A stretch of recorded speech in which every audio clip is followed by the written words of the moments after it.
To everyone who is confused by part 1, you're not alone. I was confused too when I first started reading. For me, the second part made it a bit clearer. Oh, and I had a good look at the epaulets in that sandwich bag that lived in Grandma Lena's box for decades. If you hold them up to the light, you can just see the lighter writing on the faded fabric. It says paramedic. I'll look to get part 3 up soon. Here's part 2, taken directly from Grandma Lena's manuscript.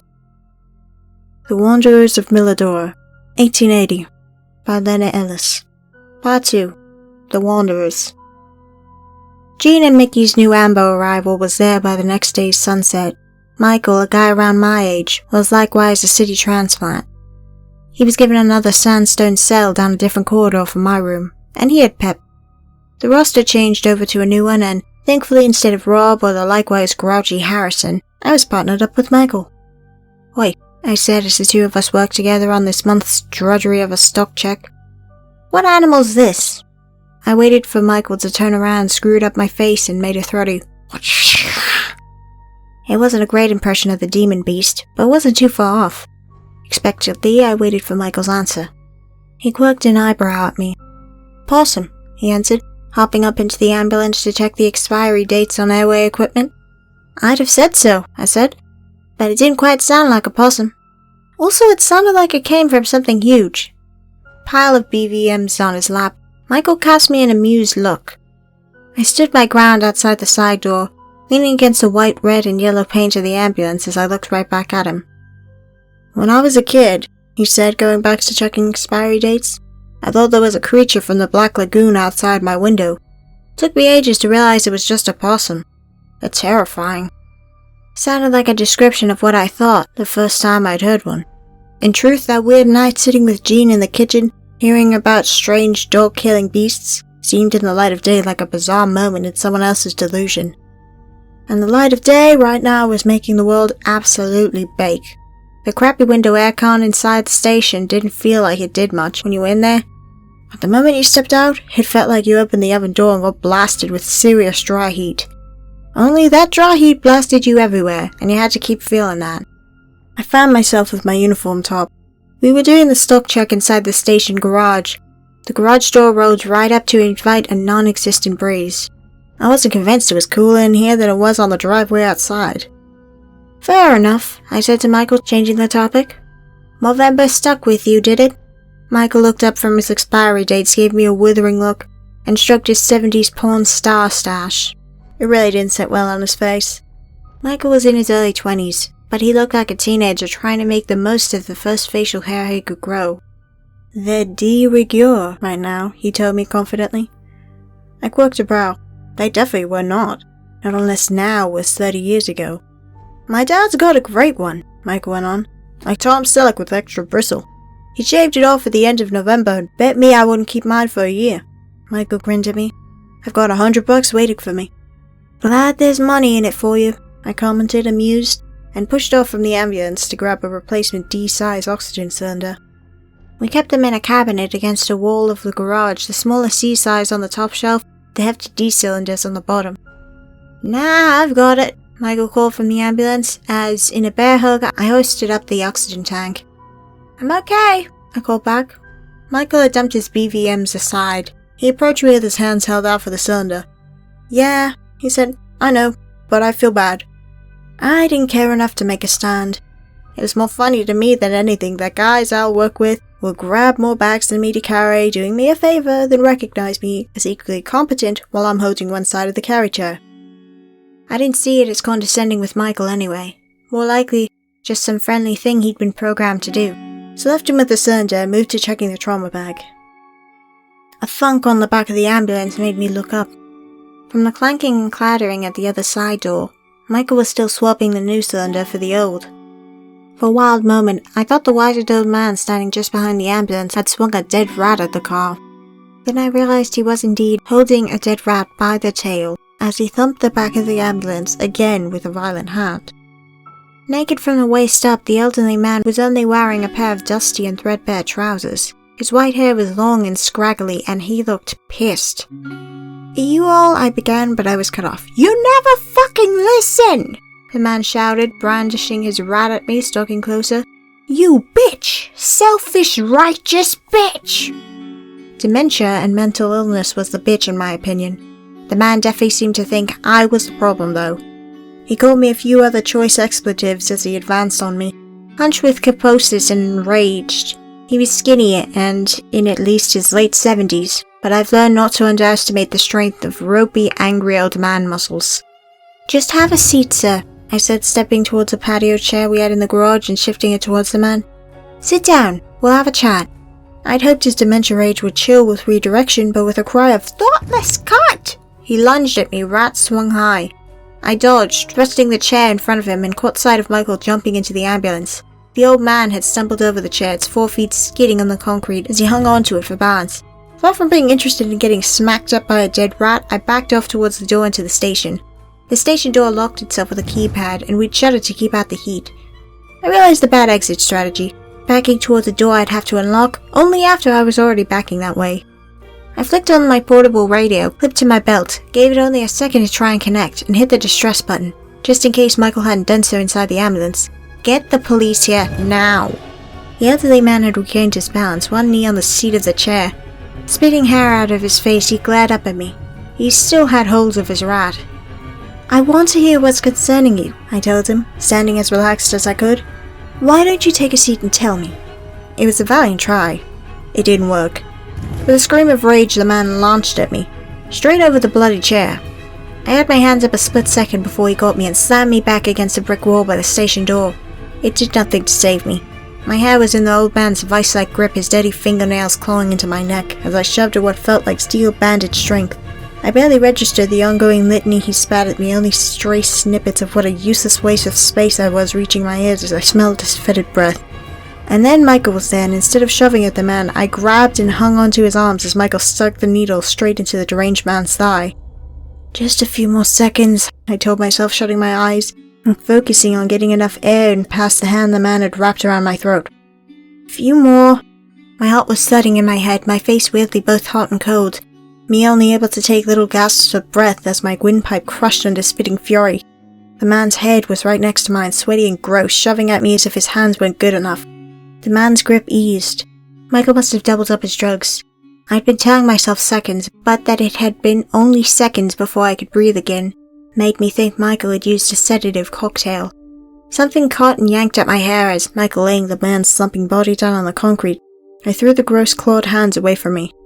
I coughed, then gagged, turning away and sinking to the ground myself, trying to suck back into my lungs the air it had been deprived. Sirens beyond our station rent the air, and I shut my eyes, coughing and gasping for all I was worth. The dead rat had been at my feet, and unless we wanted to wait for a crew from a station 4 hours away, it was up to us to transport the sedated man to the hospital. Our local hospital wasn't approved to house mentally ill patients, so just to add to the shit, I had to drive the dude 3 hours away to a hospital that was approved for that function, while Michael sat in the back with him, the next dose of sedatives ready in his breast pocket, and the old man's wrists and ankles restrained to the stretcher. It was a fan-fucking-tastic shift, topped off by me finding, when I cried myself into a shower that evening, a goddamn backing from an earring stuck in my hair. My own earrings were still in place. It was wonderful to know I'd acquired more from the old man than just his sweat when he was throttling me against the wall. Struggling to sleep that night, I was glad to find Jean in the kitchen. This time there were no demon beast noises, and she offered me hot chocolate. I took her up on the offer. Probably a wanderer, she said, having heard the story of the throttling old man. We get him sometimes. Doesn't sound like anyone I know in town. Rob Brown's got dementia, but his daughter keeps him well cared for, and he's never done shit like that. It was the same thing the police sergeant had said. Reckon he's a wanderer, but I'll check the campsites anyways, see if they've lost anyone. In a town of only a bit over 500 people, I did actually believe the sergeant, a man nearing 60, and Jean knew just about everyone, at least by gossip. Bullshit day for you, love, Jean went on. It was only one bloke though, you hear? She gave me a close look, as though wanting me to recognize she was saying something meaningful. I reckon you're one of those people that likes always feeling they've done a good job. It's one nutbag, that's all. The wanderers can be a problem, but the rest of us love you. She'd said it with casual aplomb. I'd been ready to tell her that I know not to be too upset by any one patient, but that last line kicked it for me. It actually made the tears resurface, which surprised me as I hadn't realized I'd been wanting someone out here to love me. Someone anywhere, really. My own mother, my own family lived on the other side of the world and we didn't get along. Jean cracked a smile, pulled a cigarette out of her mouth and slung an arm around my shoulders, giving me quite the motherly hug. And then she offered me supper. And despite the extra 2 kilos I'd gained, I took her up on it. Michael treated me with kid gloves the next day, checking in on how I felt and suggesting, as we hadn't gone on a job yet that morning, that we drive out to the river. We parked the ambulance on the dirt by the muddy trickle we called a river and didn't talk about it, except for Michael telling me he'd buried the dead rat, which made me laugh. We didn't stay there long. Heat making the ground simmer, we went back to the poultry aircon of the station, and life resumed as normal. It was a week later when I took it upon myself to sweep the garage floor that I found in the pile of dead and crisp leaves a Mercedes key. I fished it out and frowned at it. The plastic badly scuffed, dirt crunched in around the buttons. The thing was just like our ambulance keys, only it looked about 50 years old. I flipped it over. There was no tag on the back that our keys would have to tell you which of our 2 cars had opened, but I pressed the unlock button anyway. Nothing happened.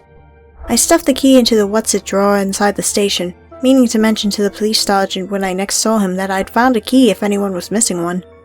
Chances were, though, that it was an old ambulance key someone had lost a while back and had been replaced. Neither of our 2 cars were currently missing a key. The next couple weeks continued with little to no incident. The application I put in a month back to be moved to a metro station came back denied, so I put in a new one.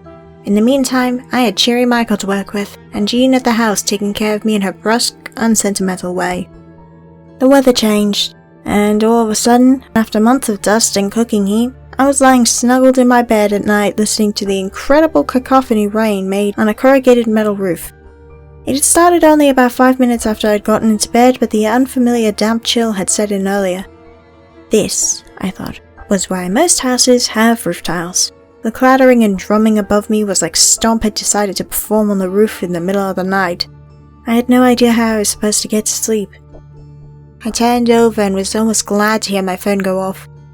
Serious laceration, the tired dispatcher told me over the phone. Hemorrhage. Seems they slit their bicep open trying to contain a leak. Since Mikey had taken them, I'd been keeping my keys stuffed in my breast pocket. It was a simple task to clip them onto my belt, pull on my boots, and grab my raincoat. I didn't want to waste any time, particularly as we weren't going to fang it in this deluge.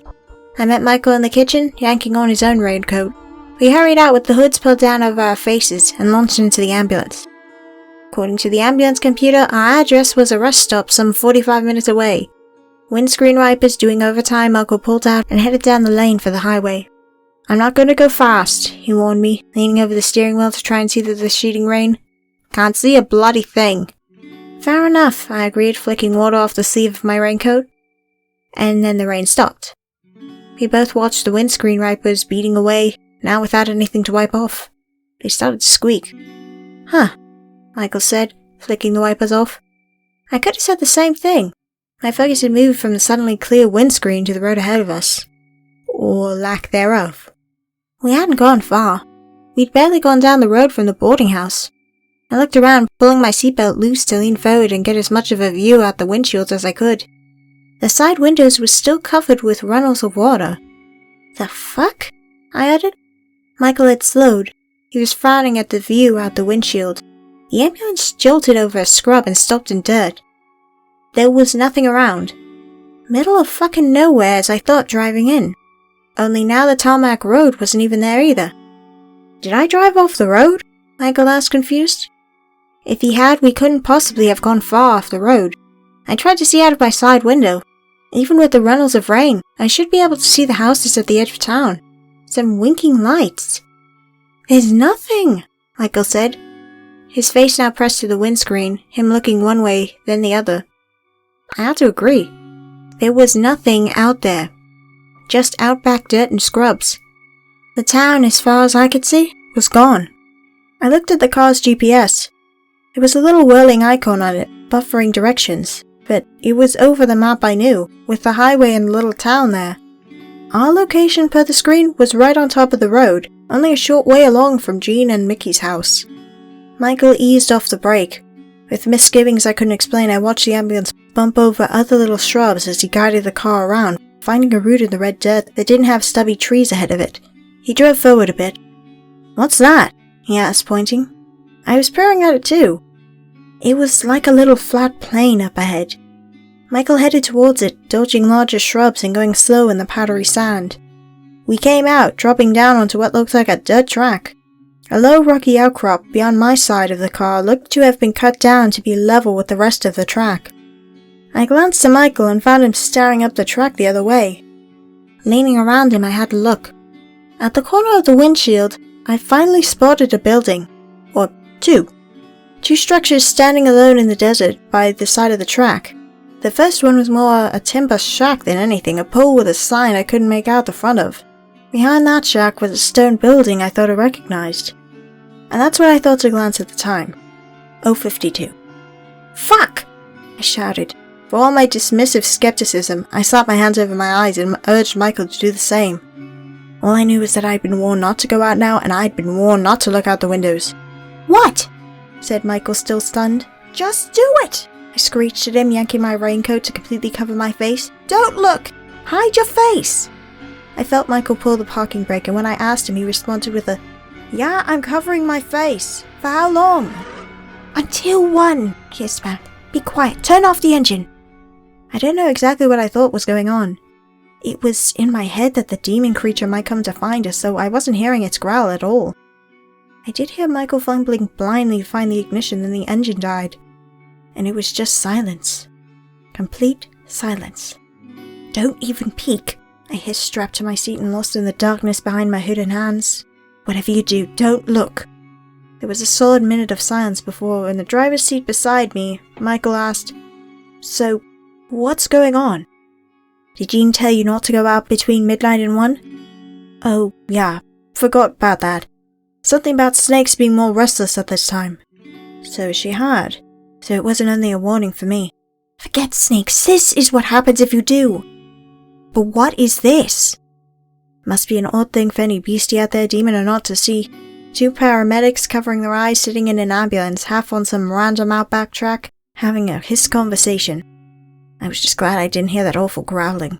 "I've got no idea," I answered. "But I don't like it, and I'm hoping it just goes back to normal once 1 o'clock comes around."